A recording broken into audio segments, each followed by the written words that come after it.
Hello বন্ধুরা, welcome back to my new blog. Good morning সবাইকে, অনেক ভালোবাসা জানিয়ে আজ ব্লগটা স্টার্ট করছি। আশা করি তোমার সবাই খুব ভালো আছো, আমিও ভালো আছি।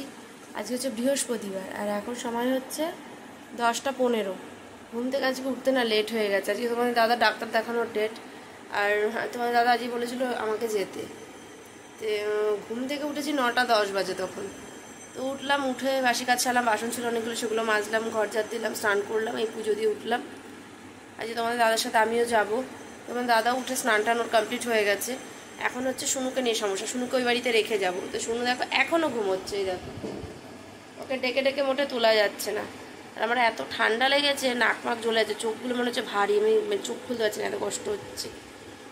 ঠান্ডাটা মোটে কমছেই না। শুনো ওর বাবা, অনেকটা লেট হয়ে গেছে, আজকে প্রচুর লেট হয়ে গেছে। জানি না কখন ডাক্তার দেখাবো আর কখন বাড়ি আসবো, প্রচুর লেট হয়ে গেছে আজকে। ওঠ বাবা, তাড়াতাড়ি ওঠ, ডাস্টার করিয়ে তোকে তাড়াতাড়ি ড্রেস ট্রেস পরাই, তাড়াতাড়ি ওঠ। শুনবো যদি খাওয়াতে পারি খাওয়াবো, আর নাহলে খাবার কিনে দেবো, ওই বাড়ি গিয়ে খেয়ে নেবো। বেশিক্ষণ তো লাগবে না এখান থেকে যেতে। এটা তো বিলগুলো লাগবে না, খালি রিপোর্টগুলো নাও। ব্লাড টেস্টের রিপোর্টটা কোথায়? ওইটাও সবাই একটার ভেতরে ঢুকিয়ে দাও। ইউএসজি একটা প্লাস্টিক নাও, 3-4টে প্লাস্টিক নেবা না, একটার ভেতরেই সব ঢুকিয়ে দাও।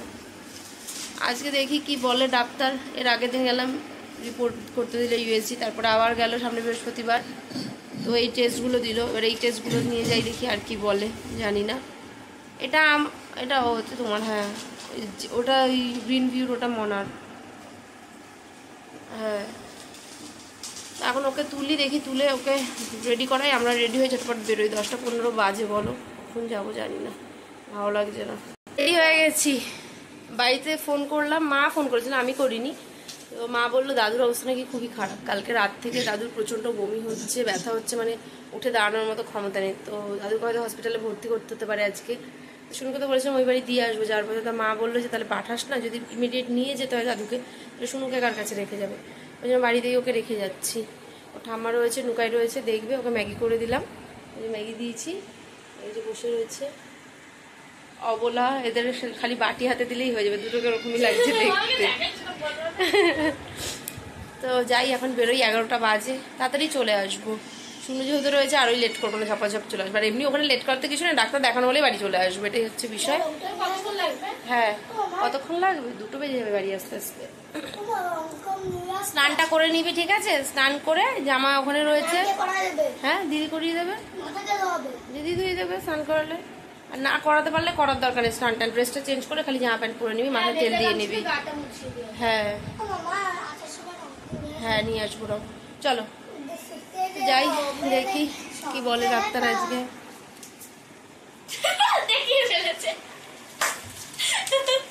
মাঝে মধ্যে এরকম হয়।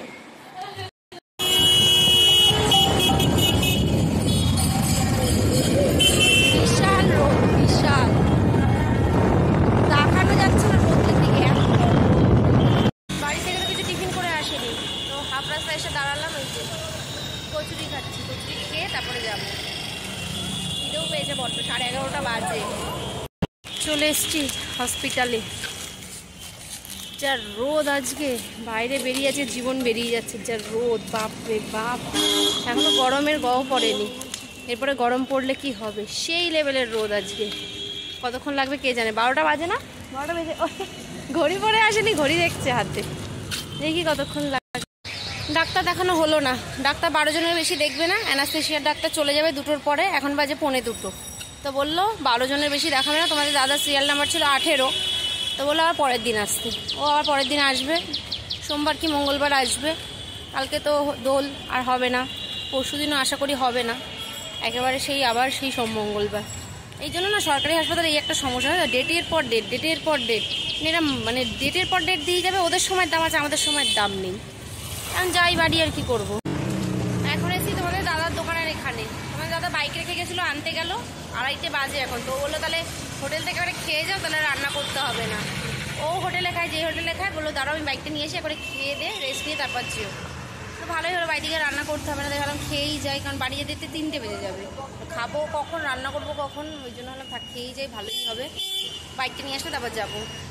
চলে এসছে ভাত, প্লেটে আছে কলমি শাক ভাজা, পটলের তরকারি, পাঁপড়, লেবু, ডাল, আর আমরা নিয়েছি চিকেন। এই হচ্ছে খাবো।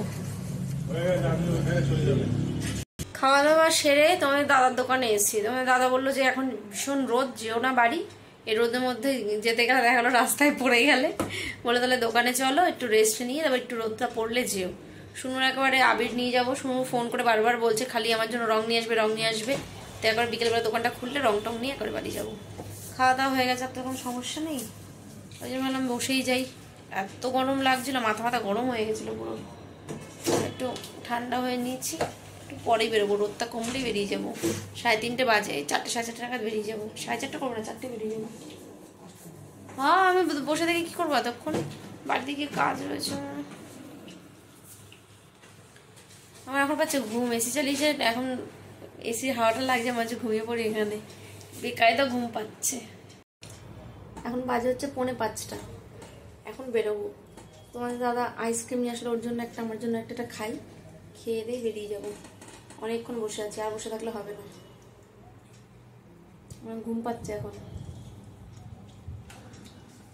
আইসক্রিমটা খেয়ে বেরিয়ে যাবো। ভালোই দুপুরবেলাটা কাটালাম। হাসো কেন? গরিব মানুষ আমরা, পাখার হাওয়া খেয়ে বেঁচে থাকি, একটু এসি হাওয়া খেয়ে ঠান্ডা হলাম, আবার তো গিয়ে সে পাখার হাওয়াই খেতে হবে, তাই না? এসি চলছে, বিশাল ব্যাপার।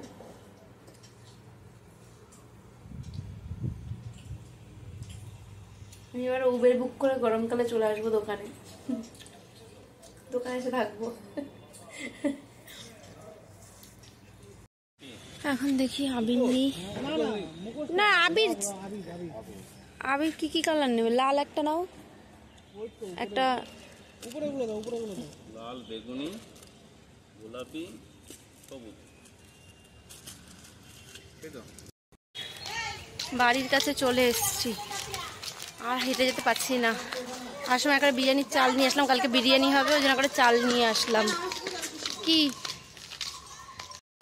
এখন বাজে হচ্ছে কটা বাজে? 7:20। আমি বাইরে গেছি তখন কটা বাজে? 5:30 হবে। তারপরে ঢুকে স্নান করলাম, স্নান করে সন্ধ্যা দিলাম, সন্ধ্যা দিয়ে ঠাকুরের বাটা তুলে বসে আছি। ভীষণ টায়ার্ড লাগছে, আমার আর ভালো লাগছে না। কালকে তো বিরিয়ানি করবো বলেছি, তো বিরিয়ানির জন্য তারও সরঞ্জাম লাগবে। তো দাদা ফোন করে বললো তুমি গিয়ে নিয়ে আসো, আমার রাত হবে। কি আর করব, এখন আবার একটু দোকানে যাব, গিয়ে সরঞ্জামগুলো নিয়ে আসি। না সকালবেলা আনতে গেলে না কে রং মং দিয়ে দেবে, আর রান্নাটা তাড়াতাড়ি বসাতে পারবো না। প্রতি বছর হোলিতে আমার রান্না করতে ভীষণ দেরি হয়ে যায়, ওই জন্য এবার ফোন করেছি আমি তাড়াতাড়ি রান্না সারবো। 7টার সময় ঘুম থেকে উঠবা, উঠে রান্না করে একটু তাড়াতাড়ি রান্নাবান্না বসানোর ইচ্ছা আছে। দেখি, আমার তো ইচ্ছাগুলো কোনোদিন আমি পূরণ করতে পারি না, যেটা ভাবি তার উল্টোটা হয়। আমার কি টায়ার্ড লাগছে, এখন মাথা যন্ত্রণা করছে, ভালো লাগছে না, খিদেও পেয়েছে। এখন সেই হোটেলে 2:30টার সময় খেয়েছি, খিদে পায় না বলো? দেখি দোকানে যাবো, কিছুটা এনে খাবো, খিদে পেয়েছে আমার বিশাল। শুরু গেছে এই আমাদের পাশে একটা মাঠ আছে, ওখানে আজকে ন্যাড়া পোড়া হবে, তো বারবার দেখতে যাচ্ছে যে কখন পোড়াবে। সত্যি আগে কত আনন্দ ছিল জানিস, আমরা 1 মাস আগের থেকে আমাদের বাঁশবাগান আছে না, ওখানে বস্তা বস্তা করে বাঁশপাতা ভরিয়ে রাখতাম, কঞ্চি লাঠি আমরা করেছি। আগে মানে আনন্দ, 2 দিন আগে থেকে যে হোলি আসে, প্লাস ন্যাড়া পোড়ার একটা আলাদা আনন্দ, ওই আলু মাখা। ও আমি তো ভুলেই গেছি আজকে ন্যাড়া পোড়া হবে, একটা ফেসবুকে পোস্ট দেখলাম, তারপর বলবো তাই তো আজকে তো ন্যাড়া পোড়া হবে, ভুলেই গেছিলাম। তো এখন যাবো দোকানে, যাই জিনিসপত্রগুলো নিয়ে এসে। আজকে শুনো পড়ানো সেরকম নেই, একটু মুখে পড়াবো ব্যাস, বেশি চাপ দেবো না, আমার নিজেরই শরীর ভীষণ টায়ার্ড আজকে। এখানে এখন ন্যাড়া পোড়া ধরানো হচ্ছে, এটা ছোট ওইটা বড়, আগে ছোটটা ধরানো হচ্ছে, তারপর বড়টা ধরানো হবে। এই আস্তে বাবা, কি তাপ এখান থেকেই, দেখ বাবা। কি রে বলবি না আজ আমাদের ন্যাড়া পোড়া?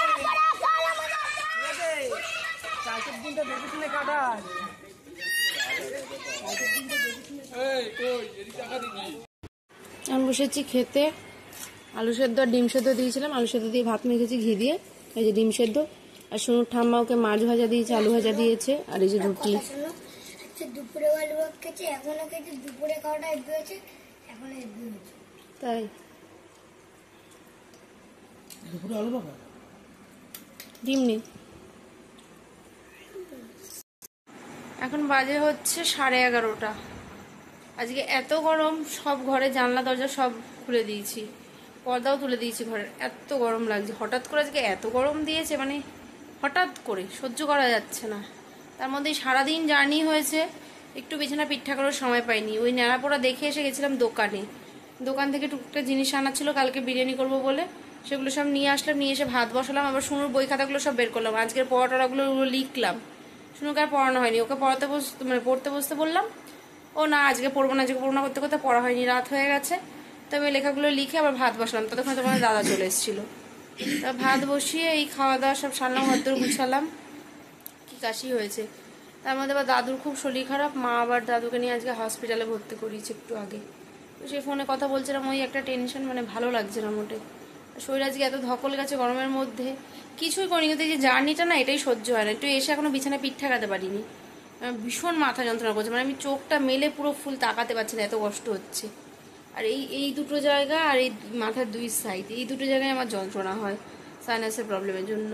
তো আমার ভালোই লাগছে না একদম, একেতেই পচা গরম, আর তার মধ্যে শরীরের মধ্যে অস্থির লাগছে, মন মেজাজ ভালো নেই, মানে বিচ্ছিরি অবস্থা একেবারে। সে যাই হোক, আর কি করবো, এখন শুয়ে পড়ি, কালকে একটু সকাল সকালে উঠবো যাতে রান্নাটা তাড়াতাড়ি করতে পারি, নাহলে কোনো বছর আমরা হোলিতে তাড়াতাড়ি খেতে পারি না, খেতে খেতে বিকেল 5টা বেজে যায়। তো এবছর ইচ্ছা আছে একটু তাড়াতাড়ি রান্না করার, দেখি। ভীষণ গরম লাগছে। তো আজ ভিডিওটা এখানেই শেষ করছি, দেখা হবে নতুন একটা ব্লগের সাথে। ততক্ষণ সবাই সুস্থ থেকো, ভালো থেকো, আমার সাথে থেকো। Good night.